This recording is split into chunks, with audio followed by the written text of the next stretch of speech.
Hello my friends, welcome to another video.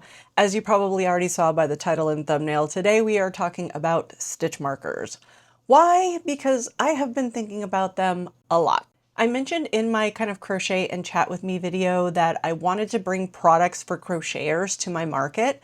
So stitch markers is one of the things that I decided upon bringing. I thought back to when I first started crocheting and feeling a little overwhelmed because there are so many different stitch markers out there, and I wasn't sure if like you had to use a specific kind for a specific purpose, and I couldn't really find a heck of a lot out there. And I also love hearing how other people do things. So I thought I would share how I use the different kinds of stitch markers, because I realized as I was deciding what I wanted to create, I have a specific purpose for the different ones that I use, and I thought it might be fun to just kind of share that, get some feedback from you guys in the comments. I'd love to hear how you use them, if it's similar to what I do or totally different. But yeah, so I thought we would talk a little bit about stitch markers and their different uses. There are so many different things you could use for a stitch marker and types that I'm not going to be covering them all, but I thought I would just touch on kind of the more popular ones and the ways that I use them. The first one is yarn, just plain old yarn. I did not know about this when I first started crochet. I think it would have been really handy to know, especially when I started getting into amigurumi, because what I have used yarn for as my stitch marker, and when I do, I just use a piece of acrylic, but what I would do is just make sure I'm tracking each of my first row stitches, and that would kind of open my eyes to how much my tension is skewing a project. So one of my first kind of, I would say, bigger makes was a Totoro for my sister. And I was trying to figure out why my color changes were off. And in the pattern, it was just like, you might need to adjust your stitches. But I was really new to amigurumi, and I was kind of like, but I don't know what that means, adjust them how? And then I kind of realized like, okay, so, you know, my row is going this way, I need to kind of go this way. And it just helped me get a visual of how much the work was actually turning while I was doing it. Next up is bulb style. I have never really used this for a crochet, and I don't think I've seen a lot of people that do. I have seen folks that use this to hang their tags on their finished products, and it's actually what I was considering first when I was thinking about doing my markets. But my brain tends to flash before my eyes everything that can and will go wrong, and I was really concerned that the sharp point of this might end up hurting someone. I thought to myself, if it comes loose and they're holding the plushie, they're not going to buy it because they get poked. I forget to remove a tag, and a little kid leaves with their plushie and it pops open and pokes them, and now they're devastated by my plushie. So that was quickly off the table. But yeah, I don't know of anybody who really uses these for their actual crocheting time. Next up is plastic locking, and I think these are probably the most popular and widely available stitch markers. I got mine way back in the day off of Amazon in a large pack.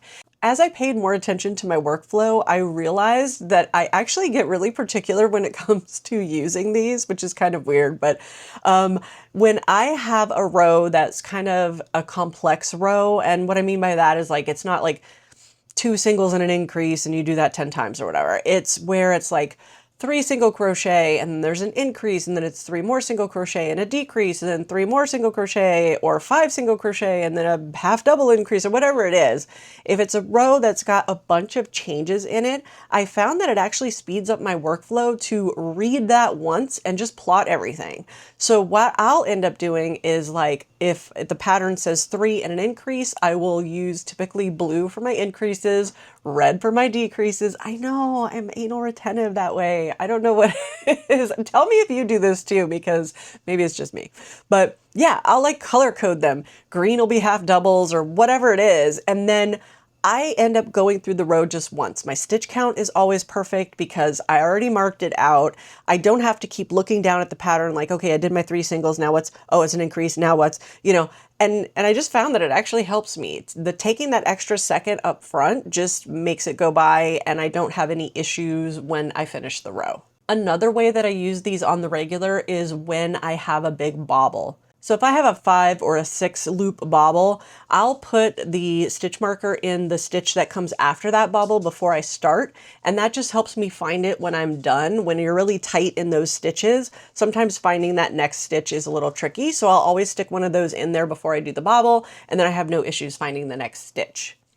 Of course, the other thing that I use them for is when I've got like a back loop only and you've got to mark the front loop so that you don't lose it when you come back around later to attach something or do something with that. These are impeccable for that because they lock in place, they don't fall out on you, and it's just a quick way to reference those spots. I am guilty of in the past thinking like, I'll see the stitch. I'm not worried about it. I can see it. It's plain as day. And then you go a few more rows and you come back to it and you're like, oh no, where was that front loop? So I have made a habit of always doing that so I don't have any issues. Next up are what I call like the swirly style. And this particular one is a 3D printed one that I got from Christine at What's Up Cupcake. I love these for quick temporary marks of my stitches. I also use them quite often when I'm just going to mark the row where my eyes go in the pattern. I don't place them where the actual eyes themselves will go, but what I do is when I'm looking at the pattern, I look at what row number the eyes are going to be on. So if it's between row 14 and 15, when I'm actually doing my rounds and I finish row 15, I'll just slip one of those between the two rows. And I know that that's the horizontal plane that my eyes are going to go into. And it just helps me so that when I get to the point where I am putting my eyes in, because as you know, we always go beyond that point because you got to put the eyes in after. It's just a quick reference. And then I can look there and kind of know, okay, this is where the eyes are going to go and kind of figure out where the placement goes based on the pattern after that. And then there's the lobster claw style, which is my personal favorite. So this particular one I got from Christine at What's Up Cupcake. She makes impeccable stitch markers. If you're looking for some, I will link her website and her channel below. But yeah, I love this style. It's locking without having to use two hands, which is fantastic. When I first purchased these, I was unsure if I was going to be okay with something hanging from my work, but I actually enjoy it. They're so fun to look at. It does not get in the way or bother me whatsoever. I probably wouldn't use these to mark a bunch of back loops or anything like that, strictly because then there's a lot of stuff hanging from your work. And also, you know, they're a little more expensive, but I always use this style to mark my first stitch of the row. I've gotten more and more into having a decorative stitch marker because I just love bringing little bits of joy to the process. I make patterns that bring me joy, I have hooks that make me smile, I have stitch markers that make me happy, and of course we all love really good yarn. I'm talking directly to you, Karen, of Yarn and Whimsy. You have truly created a monster, and I am not mad at it. Speaking of yarn, I may have just made the largest single purchase of yarn in my entire life. I made my first order of Elise Velluto, heavily influenced by Karen at Yarn and Whimsy. And I will share all of the gory details of how much I spent and the yarn with you when it comes in. But back to stitch markers. All of that was just to say that, you know, I think that any little place where you can add a little bit of joy or bring a smile to your face while you're doing something is always a good thing. Over the course of the last several months, I have been trying out all sorts of different things to figure out what style of stitch marker I wanted to offer. I also wanted to do something a little bit different than what I have seen out there, and I wanted to make sure that whatever I create feels very much like me and my Enchanted Skein aesthetic. I tried so many different styles and sizes of lobster claws and clips and clasps to see if there was something out there that just kind of called to me or that I really enjoyed using the most. And I ended up settling on a specific size and style of lobster claw that's going to be a part of what I'm going to be putting out there at my market. So I'm going to show you the one that I'm currently using, and this one is very much my style. I love the mixed metals, the blinginess of it, and all of the dangly bits. So while that stitch marker is not coming to market with me, you kind of get the idea of the vibe that I'm going for. All right, let's get into this week's makes. I'm going to change things up a little bit. It's weird because I don't know why. I always show you things in the order in which I made them that week, but it doesn't really matter. So I think what I'm going to do this time is shake it up a little bit. I'm going to just kind of show them to you, almost leaving my favorite for last because there's one that I'm really excited about. So let me show you what was my least favorite for the week, and that's mini chickens. I don't love making chickens in general. So these little ones here are just free-handed, but they do sell, and I told myself I wasn't going to change what I was offering in my minis this time around. I may do that for the fall market. I'm making note of the ones that I enjoy and the ones that I don't enjoy. Chickens were on the don't enjoy, but I should tell you about them. So this is made with Bernat Velvet, 4mm hook, no pattern. I just basically did like, I think it was 8 and then increase and a single and an increase and then just, you know, straight up and slip stitched them shut. I used a little bit of a strand of Juicy Couture that I had for the comb, a little bit of Naughty Pony for their little beaks, and then some acrylic to just stitch some eyes in there. But yeah, I did 5 of these guys, so at least that's done. So that was the only thing I really didn't enjoy making this week. The rest of these I really did enjoy for the most part. So these are in no particular order other than the one that I did enjoy the most I'm saving for last. The next one is a squirrel pattern by Avery Crafts a Lot. And this guy is adorable. So he is made with Premier Basics chenille in the color caramel. And I gave him some, actually I didn't hand paint these eyes. These are the discs. They're so small. I think they're 18mm. I just used the disc for them. It wasn't worth it in my mind to go in and paint them. But he came together really quickly. I like this pattern a lot. I want to make another one. I just kind of ran out of time. So I'm hoping to circle back on this. And for this, I used a 6.5mm hook and I used yarn over just to get as much size out of it as I could. But yeah, this one's adorable. I love this pattern. I didn't have any good fur, or I probably would have given him a fur tail.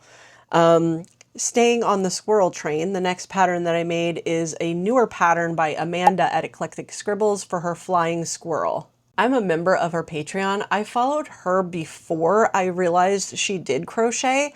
I just love her artwork so much. I have some of her prints. I don't know if you can see one of her prints is right here. I have some of her stickers here. I just love her artwork. If you are somebody who likes a Patreon where you are contributing actively to what is happening and you enjoy that kind of thing, her Patreon is incredible for that kind of thing. She is building this entire world and everyone's contributing to it. They're helping name characters and pick colors and do different things. And I mean, she's got so many incredible characters and they each have like a house and a setting and all. Like, it is truly just an incredible world that she's building and everybody's involved and pitching in. So if that's something you're interested in, I'm going to link her channel in the description.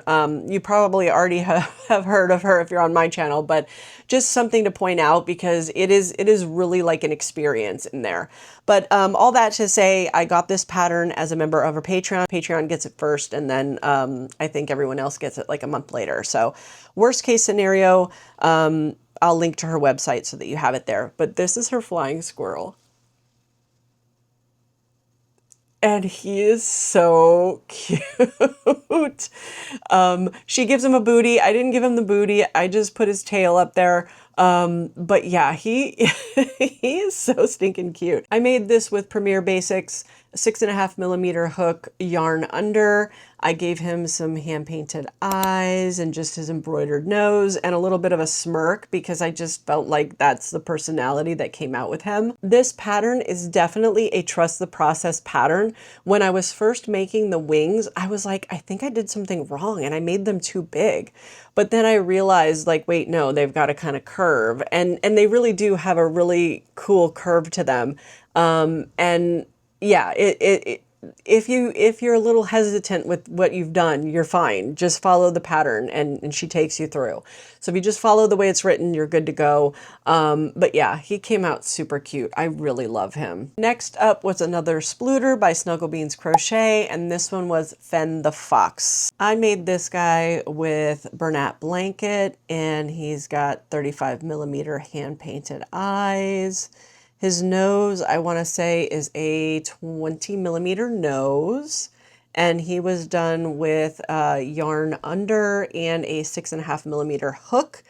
The one thing I will say on this pattern is that the ears, I believe, because I was doing yarn under, I don't know, but they seemed a little stubby when I faced them the way that I was supposed to face them, so I turned them. I just kind of clocked them so that they were a little more pointed up because I feel like a lot of foxes have those tall ears. And then you just kind of embroider the thing, so it didn't really make a difference what direction you want to sew them on. I didn't end up putting weighted pellets in this guy. I just decided he was fine without. He's pretty sturdy as it is. So yeah, super happy with how this came out. I originally was going to make 2, but I don't know. I'm just in a mood where I want to just move on to the next thing. And that was the case when it came to this one. I feel a little bit splutered out. Yeah, I think the splooting patterns will be on hold a little bit. I made so many of them for this market, and I'm just kind of like, yeah, it's repetitive, which is nice because they're very similar to each other. So if you're trying to crank out a lot of different animals, but using very similar patterns, it's good for that. But yeah, I think we're gonna move on to some other things. So last but not least is a new pattern and a new pattern designer to me. This is Fiona Cute Toys. I was searching for a new raven pattern and I came across this one and I was like, I love that shape. So I decided to go ahead and make them, and I could not be more ecstatic. I made him using Parfait Chunky Glitz 5.5mm hook. I made one in yarn over and one in yarn under just to kind of see what the difference was like. And then I used Parfait Chunky in seal for the little feet and for the beak.